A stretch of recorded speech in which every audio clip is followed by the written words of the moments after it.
সরকারের নির্বাহী আদেশে বাংলাদেশ জামাতে ইসলামী ও বাংলাদেশ ইসলামী ছাত্র শিবিরকে নিষিদ্ধ করে গতকাল বৃহস্পতিবার প্রজ্ঞাপন জারি করা হয়েছে। জামাতে নিষিদ্ধ হওয়ার ঘটনা এটি প্রথম নয়। এর আগেও দলটি 3বার নিষিদ্ধ হয়েছিল। সৈয়দ আবু আল মাওদুদির হাতে গড়া এই রাজনৈতিক সংগঠনটি প্রতিষ্ঠানকালে নাম ছিল জামাতে ইসলামী হিন্দ।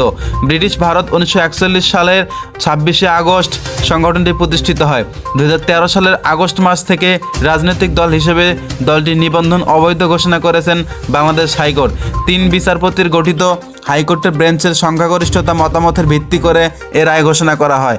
ওই রায়ের ফলে জামাতের দলগতভাবে ও দলীয় প্রতীকে নির্বাচন করার অধিকারও হারিয়ে যায়। প্রতিষ্ঠার পর পাকিস্তান আমলেই 5 বছরের মধ্যে 2বার নিষিদ্ধ হয় দলটি। প্রথমবার 1959 সালে, দ্বিতীয়বার 1964 সালে। সে সময় দলের প্রধান মওদুদি সহ গ্রেপ্তার করা হয় 60 জামাত নেতাকে।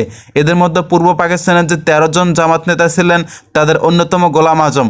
1971 সালে স্বাধীনতা অর্জনের পর